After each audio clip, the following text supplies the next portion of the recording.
Nessa quinta-feira e agora 11 horas e 34 minutos, hora da gente chamar o nosso próximo convidado, Roberto Dumas, mestre em economia, aqui conosco mais uma semana. Dumas, bem-vindo, um bom dia para você.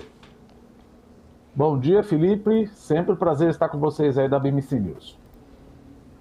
Prazer é nosso. Dumas, a gente viu o Produto Interno Bruto sendo divulgado essa semana e a gente continua com algumas repercussões, né? Sobre alguns aspectos. Primeiro deles é que existe a percepção de que esse impulso fiscal, que foi bastante determinante para o crescimento econômico do país ao longo dos últimos trimestres, ele pode ter chegado num limite. E aí, com menos impulso fiscal, a gente tem algumas reprecificações. Por outro lado, a gente vê um governo, integrantes do governo bastante otimistas, imaginando a sustentabilidade do crescimento econômico sem causar inflação. Queria entender um pouco da sua visão, né, sobre esses dois aspectos. Primeiro deles, se o impulso fiscal realmente, né, já chegou no limite e se é possível, sim, crescermos nesses patamares, até mesmo 3 ou perto disso, sem causar um impacto tão efetivo assim no processo inflacionário. Note, Felipe, obviamente que os dados foram benéficos, mas como você bem colocou, olha, com um estímulo até paralelepípedo voa, ou seja, o governo gastou demais. Se a gente pegar ano a ano, por exemplo, desde o segundo trimestre de 2023, o governo está gastando mais ou menos, em termos anuais, 3%, crescendo 3%. Isso acaba não sendo sustentável. Pelo lado positivo, vamos contar o que é positivo e que depois as nossas reticências. Pelo lado positivo, a formação bruta de capital aumentou nos últimos 2 trimestres. Porém, nos últimos 4 trimestres, a formação bruta de capital, que é investimento que você precisa fazer, a população, os empresários precisam fazer para abrir espaço, para abrir hiato do produto, para que ele fique um pouco negativo e não caia a pressão, não tenha pressão inflacionária. No final das contas, os 4 trimestres caiu 0,9%, ou seja, consumo crescendo mais do que investimento.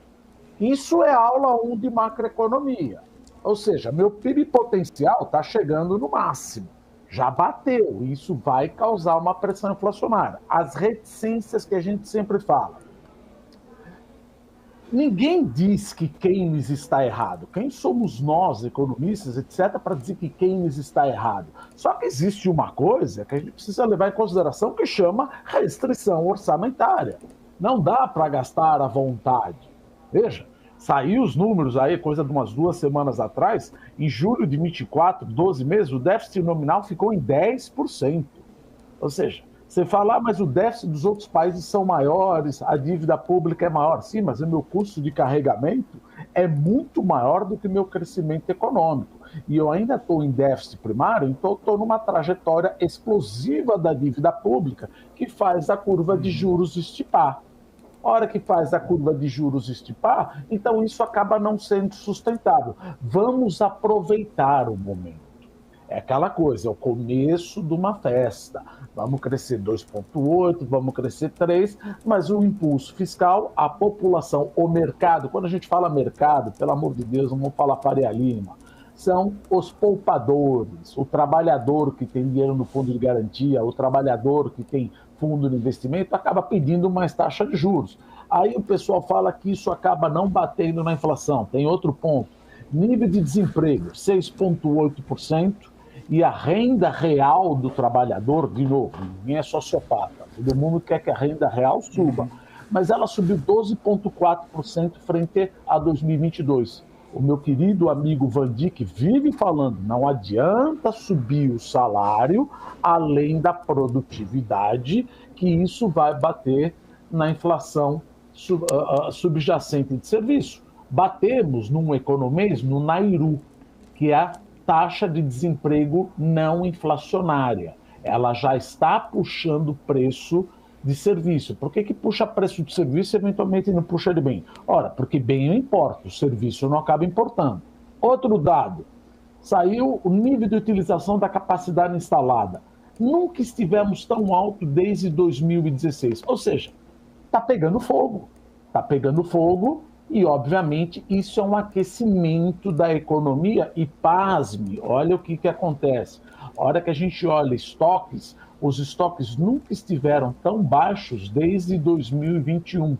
Aí você fica pensando, puxa vida, você deixa o estoque baixo com toda essa ruptura das cadeias de suprimento que está acontecendo, com os rutis no Mar Vermelho, com o problema do Estreito de Malaca, com o problema da água lá do Panamá. Tudo isso a gente deixa o estoque acreditando no just in time, vai ficar mais caro. E, por fim, a gente vê que isso daí leva provavelmente o Banco Central a contratar mais juros. Não menos relevante, você tem a concessão de saldo de crédito, ou seja, julho, junho aqui, o aumento de crédito, principalmente livre, foi de 10%. Ou seja, vendo que o país está crescendo, vendo que o consumo está crescendo, os bancos estão emprestando mais. Isso é bom? Vamos tomar muito cuidado com isso, porque geralmente a gente olha algum dado que pode ser meio que leva a conclusões errôneas. Por exemplo, o endividamento das famílias brasileiras, ela não é alto, porque você vê que o endividamento percentual da renda bateu 47,5%. Só que o comprometimento da renda, aquilo que eu tenho que pagar para o banco, está quase em 30%. Se você comparar com os outros países, por exemplo, Canadá, Coreia, Austrália, Reino Unido, Estados Unidos, Japão, Espanha, Alemanha, todos esses países as famílias são mais endividadas, mas o comprometimento da renda não chega nem a 15%. Por quê? Porque a gente não tem a educação financeira, acaba querendo fazer projetos usando o cartão de crédito, onde a taxa de juros é 300%. Então, veja, provavelmente que não seja sustentável esse crescimento para o ano que vem. Não quer dizer que não devemos estourar a champanhe. Vamos aproveitar, vamos vender, vamos fazer um plano de negócio no curto prazo, mas, como você bem colocou, o impulso fiscal acabou, o Banco Central vai puxar a taxa de juro, tenho certeza? Não, ninguém tem certeza, ninguém tem bola de cristal. Mas deve vir 0,25. Vai vir 0,50? Não, eu acho que vem aos poucos 0,25, porque é aquela coisa, economia é uma ciência social humana. Eu aumento 0,25 e vejo como a economia se comporta. O que nós falamos dadas as informações. A coisa pode melhorar muito, pode piorar muito. Conhece o próprio pagado. Não temos mais a âncora mundial, na época de Gustavo Franco, onde a política monetária era dependente. Tivemos a crise do México, a crise da Ásia, a crise da Rússia, Selic teve que ir para 49% porque eu precisava defender o câmbio. Hoje eu tenho um tripé macroeconômico de duas pernas, ou seja, meta de inflação, câmbio flutuante, só que o superávit primário não vem. Então, um tripé macroeconômico de duas pernas. Está faltando esse ponto aí que faz a curva de juros subir e que tira todo aquele impulso fiscal. Não dá para o governo continuar. Isso é óbvio. Você cobra mais juro para financiar a dívida pública, isso acaba batendo lá na frente. Nós já vimos isso. Todo começo de festa é alegre, é festivo. Só que a gente precisa tomar cuidado de não exagerar na birita, porque senão você vai ser o bêbado da festa. E vai sair e fala, puxa, eu achava que o Brasil ia crescer 2,5%, 3% em média nos próximos 5 anos. Não existe, por enquanto, essa possibilidade. Ano que vem, se esse ano vamos crescer 2,8%, 3%, ano que vem o impulso fiscal vai acabar e a gente deve crescer entre 1,5% e 1,8%, dadas as informações disponíveis hoje. Filho. Então, veja, é bacana, vamos aproveitar, vamos festejar. Só que toma cuidado que a gente não quer usar esse termo, pode ser um voo de galinha. Felipe. Pois é, o voo de galinha tá bastante na boca do mercado, viu, Dumas? Principalmente com essa expectativa renovada e com tudo isso que o governo tem sinalizado, não só, né, na economia, mas também no mercado financeiro. Ô Dumas, você citou o Banco Central, né? Você citou essa questão aí do Banco Central, das expectativas e de como conduzir. A gente viu recentemente, né, até alguns ruídos na comunicação, com o Galípolo adotando um tom, voltando um pouquinho atrás, o Campos Neto divergindo em alguns momentos ali, nas vésperas de uma reunião importantíssima, onde a gente vai descobrir se a gente vai ter uma elevação de juros por conta de toda essa questão fiscal, essa desancoragem de fiscal, de inflação, ou se vamos manter a taxa de juros esperando que ela continue fazendo efeito. Como que você vê esses ruídos, né, às vésperas de uma reunião importantíssima e podendo afetar, inclusive, a movimentação da curva de juros, as expectativas do mercado?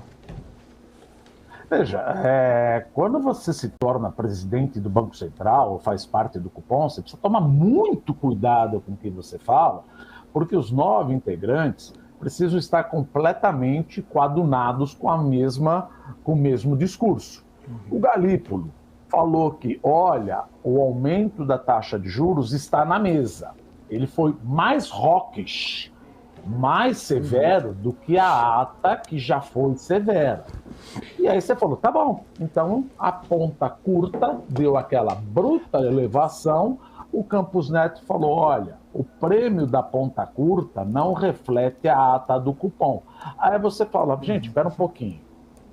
Eu entendi que o Galípolo falou, ele foi mais hawkish. Aí chegou o presidente atual e falou, não, peraí, não estou falando que não está na mesa, mas eu acho que vocês interpretaram a frase do Galípolo de uma forma mais hawkish do que ele queria. Agora, muita gente fala o seguinte, que aí é como eu penso, eu acho que eles vão subir a taxa de juros para ganhar credibilidade. Não acho que seja isso. Eu acho que os juros merecem ser subidos por motivos técnicos. Não é para ganhar credibilidade, porque você está vendo que o negócio está pegando fogo.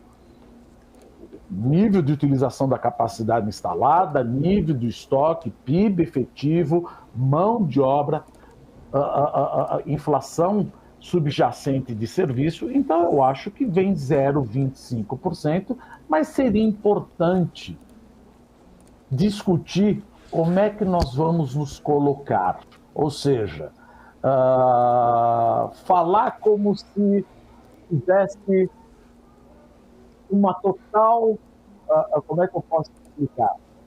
Inerte, sem mostrar muito o desejo que vai subir, vai reduzir a taxa de juros. Porque o seu comunicado está na ata.